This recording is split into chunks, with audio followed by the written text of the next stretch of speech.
You might have seen our guest today pacing up and down the side of a hurling field, or maybe gliding glamorously around his 5-star resort. This is the Architects of Business, Joe's weekly series of interviews with leading entrepreneurs in partnership with EY Entrepreneur of the Year.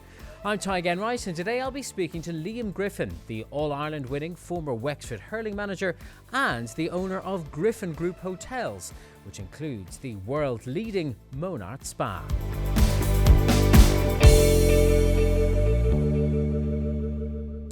Liam Griffin, thank you very much for coming in and talking to us. It's really great to meet you.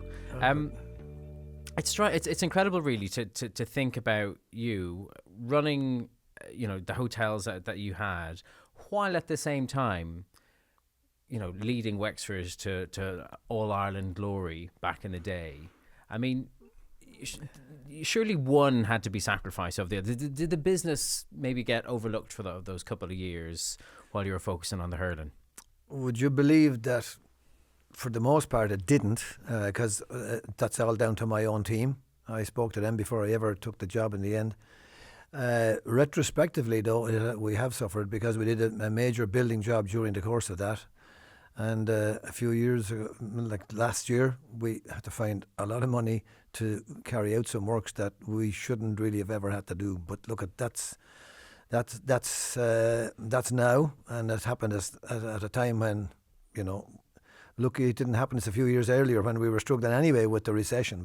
But anyway, look at, you can't even do a job like that, but it's going to take something. And unfortunately, yes, I did a little bit, but it's over and done now, and we're through it again, hopefully. Yeah, so because you can't really focus on two things at one time. I mean, you point out there. Operationally, we were fine. We were really, really good, but we had a major building job on at the time as well, and there's no question about it. Something has to give, because of previous building jobs, I'd crawl every inch of the place morning, noon and night. So I suppose a little bit of lack of focus on that because of my involvement, but that involvement was my own choice. What was that time like for you? Oh, it was hectic. I'll be honest, it's two jobs. I worked as many hours practically. I was certainly doing 80-hour weeks minimum at that stage. But I used to get up very early in the morning, and I used to really plan for the hurling side of it, because I had to. You're dealing with 30, 35 players. You're dealing with a whole backroom team. You're dealing with media. You're dealing with so many things to be done. But my focus was performance on the field and trying to get that right, and a lot of study. As well, which people wouldn't know. Ours is an amateur game. You're looking for all best practice. You're looking at stuff on the training side. You're dealing with people who are doing physical training for you, but you need to know yourself. I don't think you can just offload anything. You really need to know, because it's about the game, and hurling is a different type of a game. I'm not saying it's better than any other game.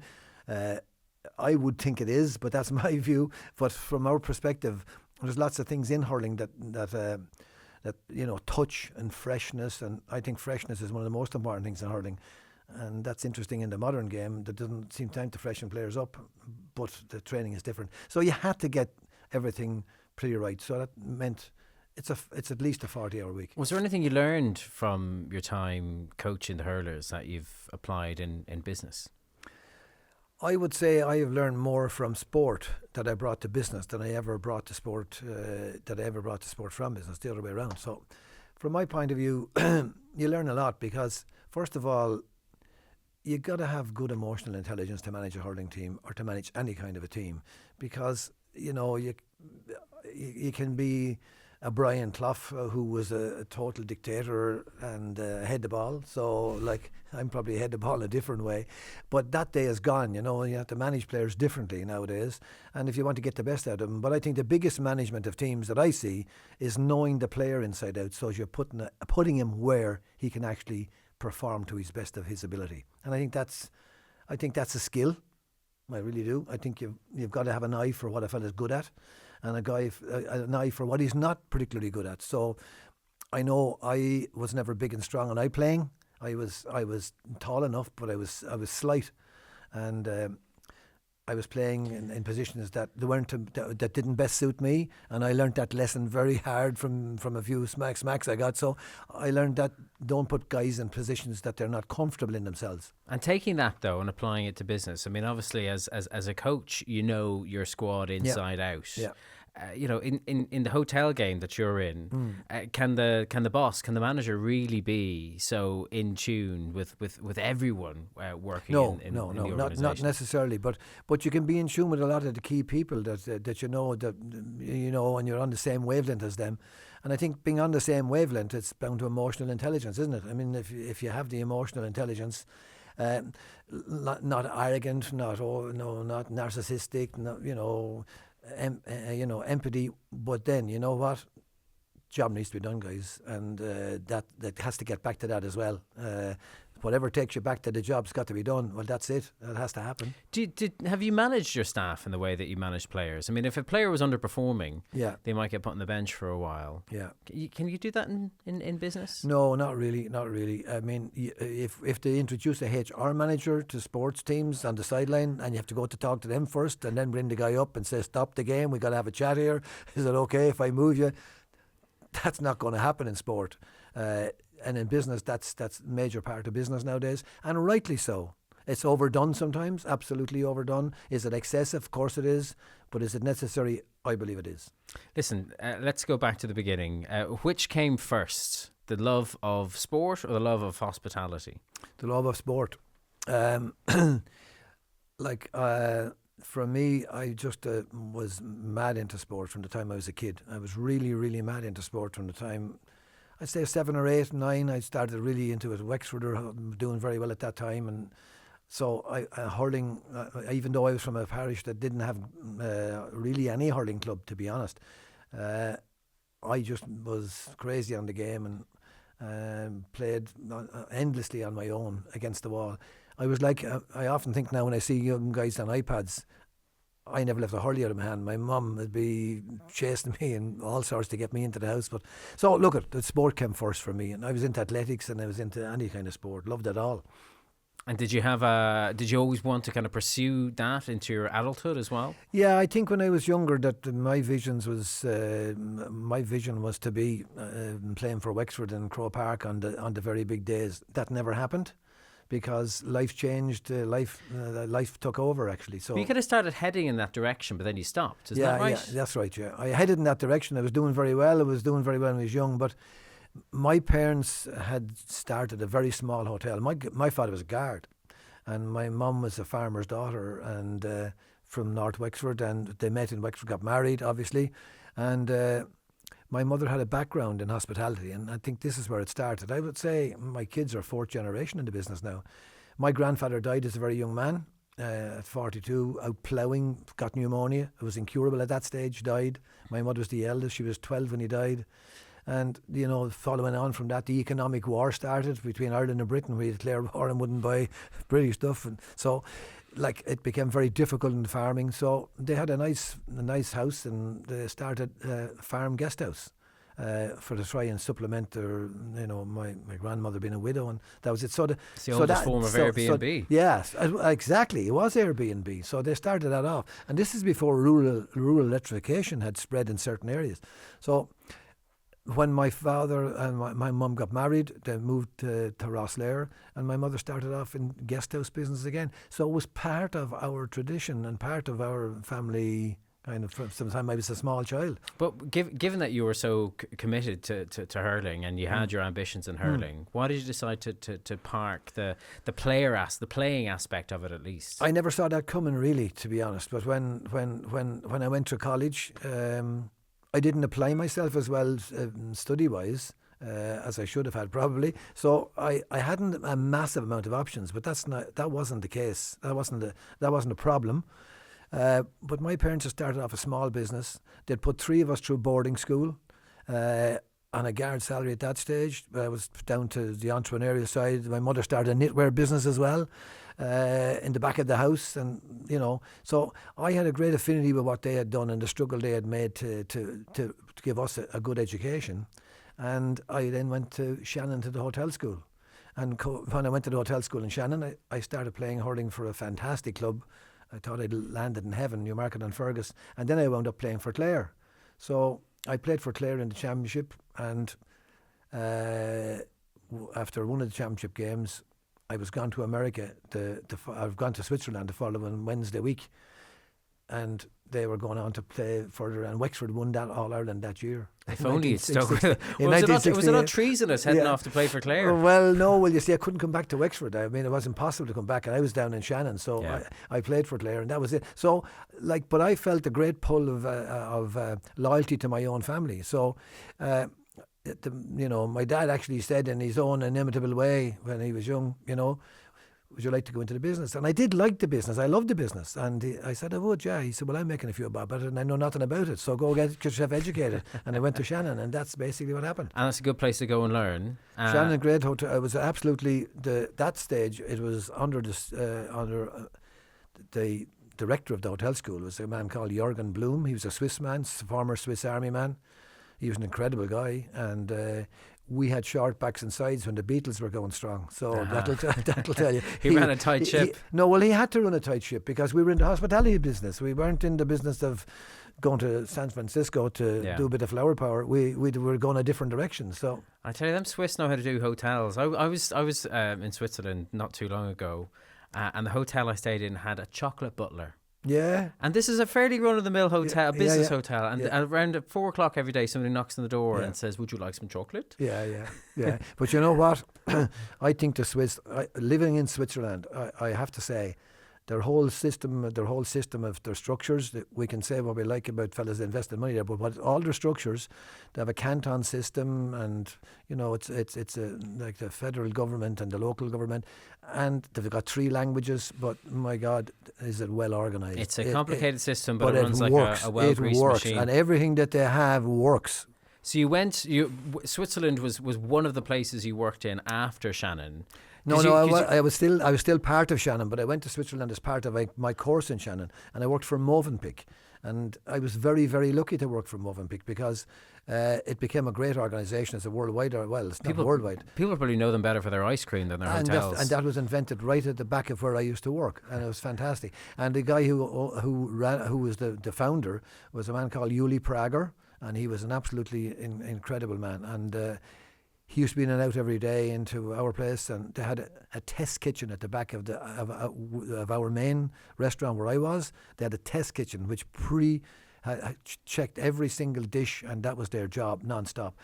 And he was way before his time, and it grew into a big company. He'd no successors, then the business was sold on, but it was an enormous opportunity for me to learn from one of the all-time greats as far as I'm concerned. So after you did your education at Shannon, was it straight back to the family business then? No, it wasn't. What happened was I went to Trust House Forte then. They were the biggest hotel group in the world at the time, so I worked for Trust House Forte. And then I came back and worked for Intercontinental Hotels in Dublin, where Jury's used to be in Ballsbridge. That was Intercontinental before that. And I came back there as a junior assistant when I finished as part of Shannon when I qualified. And then I went to work for Bord Fáilte for a few years after I was in the Intercon for a while, and I worked for Bord Fáilte. So I felt like that I had a good rounding in all aspects of the business. And I worked in London in the marketing side of Bord Fáilte when the bombs were going off.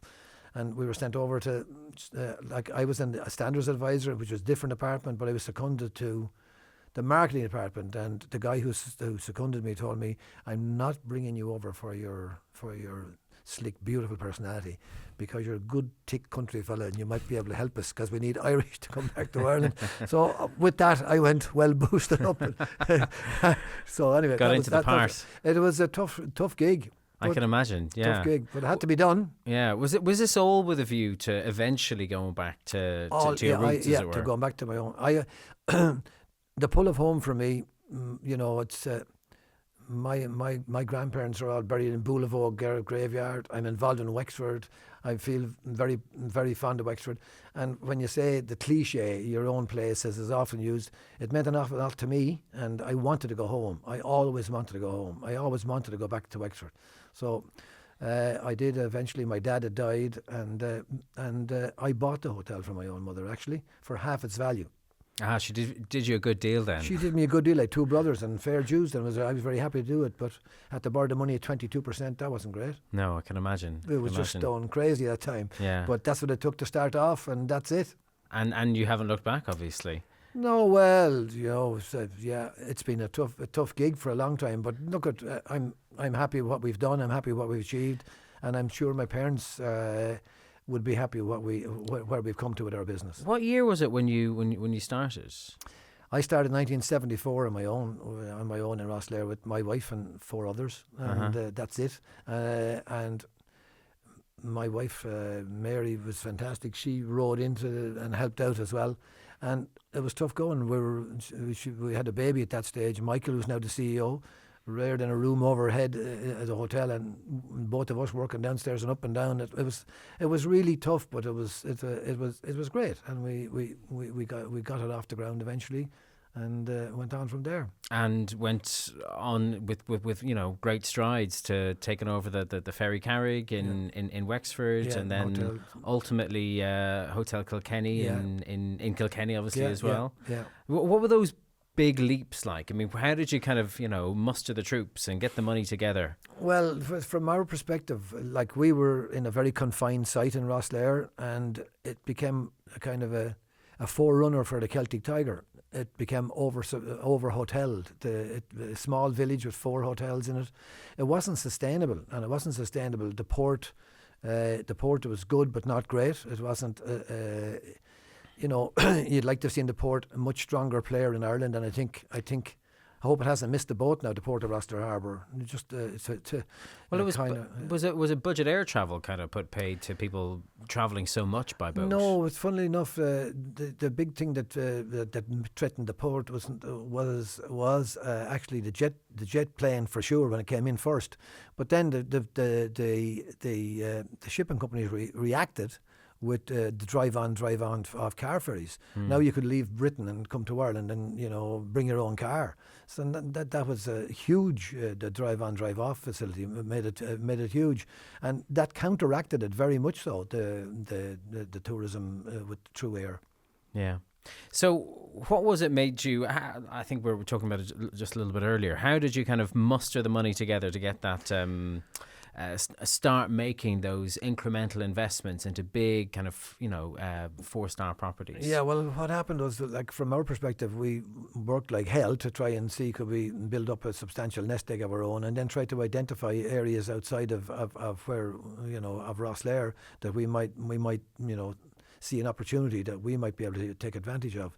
And I went into partnership with a friend of mine who had been in England for several years and had done very well in business, and we became great friends. He was a big customer of ours, and eventually, he became a very minority partner. But at the same time, it gave us the opportunity to grow the business from there, and so we started in Hotel Kilkenny, and Kilkenny looked to be a good place to go, and it looked to be somewhere where we could really do well. And we bought the Hotel Kilkenny at that stage, which was then called the Rose Hill Hotel, and we moved on from there again. So in all your years of running hotels, what are the kind of the golden rules that you've accumulated when it comes to giving the guests the best experience?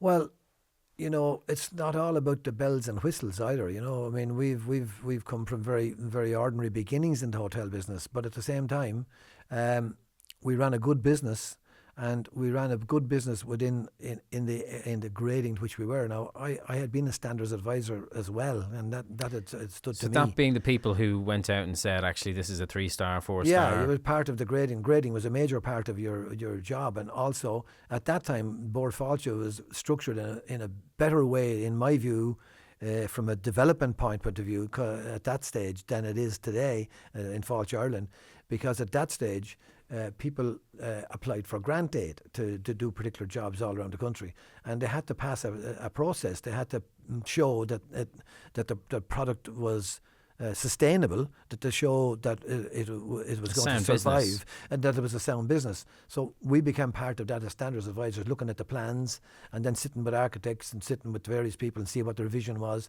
You couldn't come in and into Bord Fáilte and say, we're going to take 20% of our business is going to be German if the whole area had 3% of it. You were going to take 20%. How are you going to do all that? So you had to show how you were going to develop the business, and that kept a control on the entire structural development of Irish tourism in terms of hotels in particular and for other parts. And it meant that you were building for purpose. So what happened with the crash, we had hotels going up everywhere, and it was a free for all. And a lot of them went into NAM in the end, particularly ones into country. So that system worked, and I'd been part of that system. So I had a good idea of what it took to make it work. And obviously, we had to satisfy the people within our grade that we were in, and we did. And I was quite satisfied about that. How do you strike that balance though between giving a guest, all the bells and whistles that they might want, but also keeping an eye on the bottom line and making sure that actually you're making money with out great of that transaction?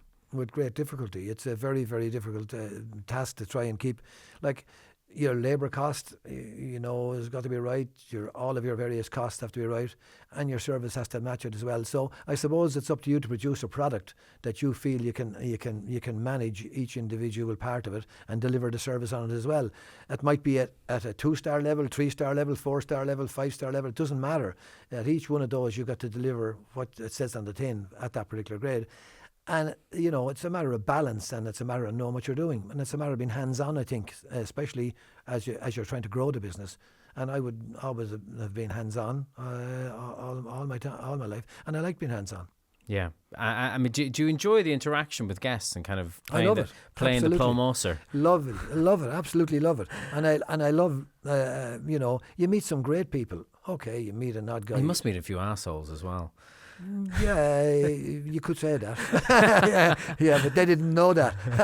The only trick there is you don't tell them that. Exactly. You don't let them realise you're an asshole. Yeah. No, but everybody has a point of view, and I think sometimes I don't respond to criticism. I criticism, like, you don't want criticism, but when you get it, you got to deal with it. And oftentimes there may be only a grain of truth in some of the things sometimes, but there's a grain, and if there's a grain there, you need to get it. You need to get it and sort it out. So I think customer feedback is very good. I think feedback is better now than it was a few years back. I think we've changed as a people. I think we're actually more reasonable in lots of areas now than we were in the past. And the other thing is that the only danger thing now with a lot of the younger people is they just don't come back. Yeah. If they're not happy, they don't say anything, but don't come back. Now you'd be better off if they had a word. If they had a word. And I think I would encourage people to always have a word. It makes sense. There's also a lot of criticism of the hotel industry these days. That, yes. You talk about, the NAMA days, the country was on its knees. You had loads of empty hotels that were being taken over by an administrator. Yeah. Now we're back in a place where there's a shortage of hotel rooms. So people are criticising how much, room rates and things like that, particularly in the cities.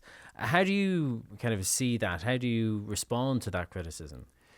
I think the criticism is fair in relation to Dublin, and it's maybe fair in some of the other capital cities. I'm not sure it's to the same extent, but Dublin was under-hotelled certainly for a while. But you must remember, people just skip a beat here.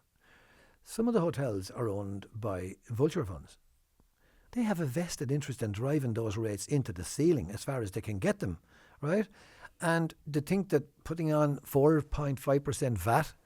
That's not a VAT on hotels. That's a VAT on the people. That's the people pay that, and the point is that that's not taking it from the hotels. They want to drive it up, particularly the ones that are vulture funds, because they walk out after 7 years tax free. They don't even pay a cent. That was what the government decided to do to get it to happen. So to handle that, the government decides that okay, Dublin is out of hand. So what we'll do is, we'll tax them all. Well, the occupancy percentage in Wexford, 72%. And occupancy around the country in lots of areas is lower than that. So we hit every publican who's struggling already. Yeah. The post office is gone. The pub is closed till 6 o'clock. So we hit them as well. So we brought in another typical Irish blunt instrument, and we say, right, we'll beat you all up because Dublin are doing it that way. And I resent it very much. And there's no thought has gone into this. At the time when Brexit's an issue, so who in a business would say there's a big threat coming over here because we've lost 6% in the British of the British market. We've lost more than that, sorry. We've lost a good percentage. You can't think of it just off the top of my head. We've lost a good percentage of the British market. It's still our number one market. And we've lost a lot of that. And then we put the rate up at the same time. So I think it was a blunt instrument. And if they want to do something where the problem was, solve the problem at source. So Liam, when was it that you had the Ferry Carrig, you had Kilkenny, but you decided you wanted to do something new and something kind of different and bigger? Well, I could see the crash coming. I said it at the time. I said it in an interview, I think it was the Times, that there's a crash coming in the hotel industry. Either we're going to have too many people, too many tourists trying to fill all these bedrooms, or we're going to not have enough. We're just over-hoteled at that particular stage around the country. So what year was this? I said it in 2002 or 3, but we'd already made a move ourselves to do something about it because I could see it coming before that. Because hotels were going up all around the place, and you were saying, if we want to fill all these, like for example, what's happened since? Like, there's been a revolt in places like Barcelona that want tourism limited. There's been a revolt lots of places. You even hear people talk about Temple Bar. There's a revolt even in Ireland. An undercurrent that's not happy with, say, that kind of volume of business. So you could see this was going to happen. Okay, so hang on. You saw a crash on the horizon. I saw the hotel business going to wind up in a crash. But you decided then to open another hotel. No, I did it before that. I bought the place before that. I saw that in the 90s. You could see this at the start of the end of the 90s. There was hotels going up right, left and centre, okay? And there were a lot of them in the Bord Fáilte days when I worked there, keeping hotels in sync with their own locations and so forth was important. But we did wind up with a lot of Las Vegas type stuff sticking in the middle of rural Ireland, which may not have been environmentally the best looking, but that's fine. These people were developing, and we extended the tax breaks, and you could see they kept extending it, and all you could see was this happening, and that was that Fianna Fáil government at that stage that still hasn't recovered from that crash, and I don't think they ever will. So they had set that scene, and then they wouldn't stop, and they kept it going. So I'm looking at this as listen, I'm living this every day of the week. I'm living this. I'm looking at this every day. So I feel I'm an expert enough because I know how it's affecting business, right? Mm-hmm. So I said, right, we've got to do something about this as a business.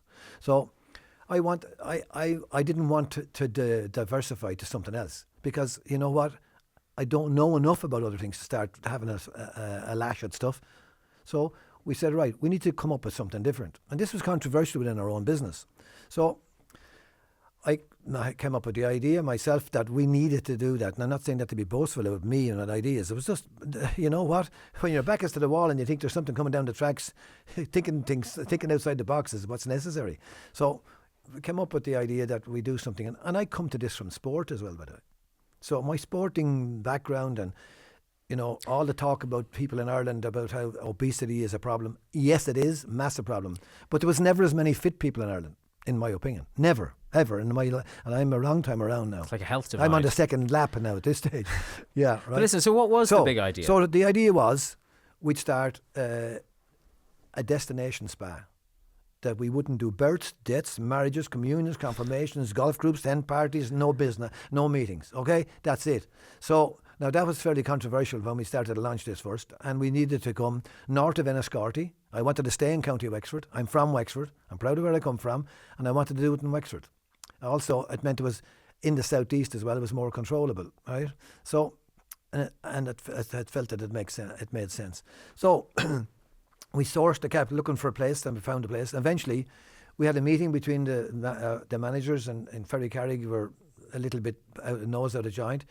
And the point was that they said, like, we're sitting here by a beautiful river location, and we want to go to Enniscorthy to build a spa when we eventually get to. Right. So the point was, why don't we do it here? And my point is, we do everything here. And that's what every other hotel in Ireland's doing now, because all of the new developers have said, oh, they've a creche, then stick a creche on the back as well. Oh, Jim, stick one out over the far side. So you wound up with hotels trying to be everything. And so we said, we're going to just stay in the business we know, and we're going to specialise. We do exactly the kind of model as we said. And that's exactly how the idea came about. And we got Monart House, which is a lovely house, an old house, period house, and we got the land and we bought that and we developed it from there. So for those who don't know what Monart Spa, what you eventually built, is like, how do you describe it to them? It's not ostentatious. It's not meant to be ostentatious. We don't do ostentatious, right? It's meant to be a quality product that you feel comfortable in, that's got the right atmosphere, and that you can go and chill out in. We had a difficulty at the start because a lot of Irish people came and stayed and they didn't like it, some of them, obviously. Why would they? It wasn't their cup of tea. Where's the karaoke session and where's the band?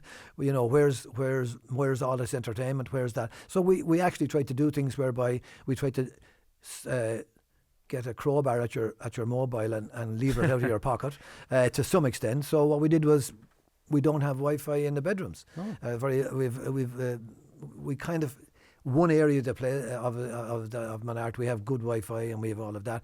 And people need that nowadays. So we say you need it, but you don't need it 24/7. So it's about relaxation. It's about relaxation. Which you don't get in every hotel because, as you say, there could be a confirmation down the corridor. Yeah, but that's good too. I mean, we have that in Ferrycarrig, yeah. and it's a good hotel. I'm very happy with it. It's a great hotel. It's a different product. And so a different product. And is people perhaps gliding around in dressing gowns in public areas and yes, things like that? we glide around in their robes. And look, they come down in their pyjamas as well. Yeah. But if that's putting people off out there, they're probably better off put off. Because we want the customers that want to be where we are. I remember the first time I stayed in a hotel like that, and I was a bit kind of, awkward walking around in my dressing gown in the public Irish areas. fella, like. Exactly, yeah, exactly. I just wonder, I mean, do you get a lot of that? People kind of resisting it at first and then changing their mind eventually? I'll tell you a funny story. A guy came in there, 6 or 7 years ago now, and he knew me from Hurling.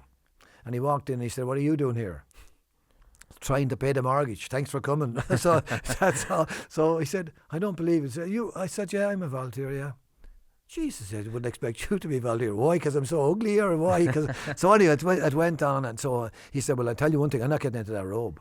I said, "Suit yourself. You're here to do what you like. So long as it's legal, you're fine. Just that's all." So I met him 20 minutes later coming down along the corridor.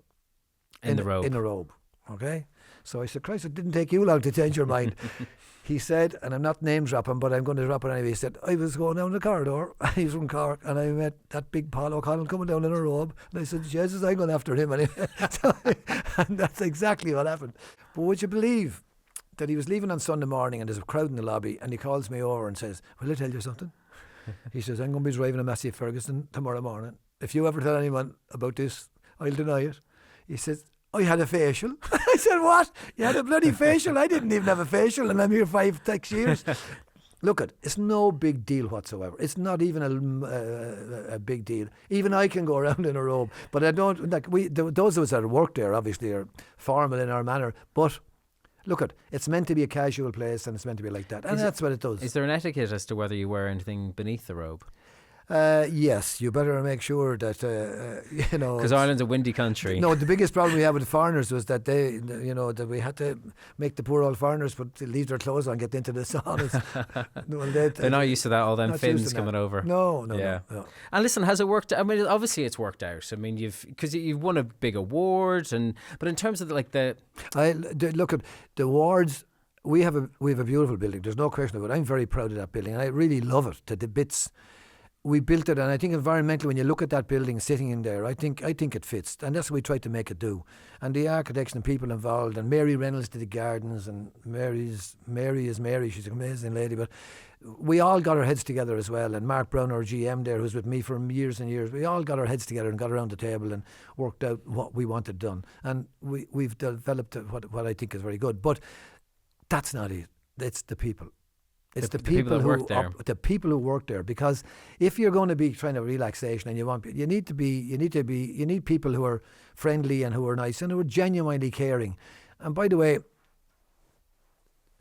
we went to a place in England at Shelby. Well, I don't know whether it should be nameless or not, but it was the forerunner of all of this. And Michael and myself, Michael had joined our business then, and we went over to have a look at it, check it out, and. The biggest thing that I remember was there was a very nice lady behind the desk. She was a beautiful looking girl. She was trying to answer a question for an older lady who she was getting a bit exasperated with because she didn't know what a hydrofloat was or something. And you could see her throwing her eyes up to God. And my point was, that's exactly what we don't need. Yeah. we're in rural Ireland. We need caring people, and all of our people are like that. And look, it's the people that make it in the end of the day, because our repeats are very high. We've got very loyal customers. But look, without the staff and without the management and without the leadership from the top, it doesn't work. Ours is a different industry, and that's it. It's a hospitality industry, and it says hospitality on the tin, so that's it. So listen, what's it like trying to lead a personal / private life when you're in the hospitality industry? I mean, do you have to be, switched on to looking after your guests at all times, or have you still got time to kind of switch off and look after yourself and your family? Yeah, you do, but I'd say my family say that I might have difficulty with that. Look, if you don't live the business, I'm not strong enough. It's not the kind of a business that you can sell on for hundreds of millions. Anyway, I wouldn't want to do it. But from my perspective, it's you got to kind of live this business whether you like it or not. So you're never far away from it, even when you're at home. But that's why sport was a great relief for me. And I would recommend anybody in any business to have a passion for something. Have a passion for something outside your business. That's the only thing that's going to drag you outside the door. Really, if you're really that passionate. And I wanted to do a lot of coaching with kids and things, because I wanted to give something back in terms of my own sport, and I started coaching a lot of kids in hurling and so forth, and I enjoyed that. And I'd fit it into the Saturday morning, 10:30 beginners, 11 o'clock advanced, 11:30 under 12s, under 14s at 12:30, and get back to work by 1:30. If you want to do it, you can do it. Listen, and clearly you have a passion for both big things in your life, the business and the game. And when you are that passionate, is it hard to actually tell yourself to give yourself time to switch off and just chill out and relax? Yeah, no, look I regard being on the sideline of a big match as relaxation. Is it though? Yeah, it is. Well, I know I was asked one time to do a heart monitor for RTE, and would I go and do a heart monitor? We were playing Offaly at the time, and Eamon Cregan, I think, had agreed to it, and I said, no, not even remotely putting anything on me, and you're not going to put any microphone. Because you never know what readings might come off of it. No, I didn't care. I was happy enough. I always was good and calm. But I want to be focused, 100%. I didn't want to be bothering about a camera going around or bothering about some kind of a microphone on me. I wanted to know I was there to do a job. And if we didn't win and I was distracted for 2 seconds, in hurling, if a fella pucks the ball out in the wrong direction and a fella wins it, he can stick the ball back over the bar from 80 yards. 80 yards over the bar, and you might be winning by a point. That's draw. And he put another one over there. So you can't drop your concentration at senior intercounty level. Not possible. Even at minor intercounty level. You can't drop your concentration. So... But you have to make it a form of relaxation, and you have to enjoy it and love it. And I did love it. I'd love to have stayed longer, but I couldn't. But anyway. Do you ever switch off? Some of my friends would say I don't. I have a passion for this, and I can't get rid of it. And there's no tablets for it. So, and it doesn't sound like you want to anyway. I don't want to. And look I talk too much anyway when I get involved in these things, but then you never overestimate anybody who talks too much, So that's not a bad reason for being a talker. But like, if you have a passion for something and you want to see it and you want to make it happen, that's what you've got to do. But if I go on holidays, I never even think about business. When I go on holidays, I never. So that's when you switch off. Not even think about it. Even when you're looking around somebody else's hotel. No, that's it. Then I'd walk around and like at most hotels. My wife likes to sit down and lie, and I go for walks. And where do I believe go? They call that a busman's holiday. Yeah, into hotels. But I love hotels. I love them inside out. So there's no one going to tell me, you know what, you're really a bit of a header. You're going around to all these places. But I love it. So I'm not going to stop. So will there not come a point where you just can't be still walking around the hotel and telling awkward people how to wear their robes? No. I'm in fairness now, my son Michael is the CEO, and Liam Anthony works in the business as well, and they're doing a very good job. We've a great team. We've a lot of people with us a long time. They know exactly what they're doing. They're very committed. They're very good. They've stayed with us through thick and thin. And I think our business is well structured that way. So from that point of view, really look at when I go into the hotels, I'm really peripheral. And at this stage, I just don't want one of them up to say, you know what, we need you to take your tablets and go somewhere. You're getting in the way. That's what I don't want to happen. But I don't think that's going to happen. Not going to let that happen. I have enough cop on to know that's not going to happen. No doubt. Liam Griffin, fascinating stuff. Thank you very much for joining us today. Thanks for joining us today on The Architects of Business. Thanks to our guest, Liam Griffin, our producer, Patrick Hohey, and all of the team here at Joe. Our programme is made in partnership with EY Entrepreneur of the Year. Go to JOE.ie to learn more about the finalists for this year. And don't miss out on past or future editions of The Architects of Business by subscribing for free on iTunes, on your favourite Android podcast app, or you can watch us on YouTube. Check out some of Joe's other podcasts too, including Ireland Unfiltered and our movie show, The Big Reviewski. I'm Tadhg Enright. Thank you so much for being with us today, and I hope to see you again soon. Bye-bye.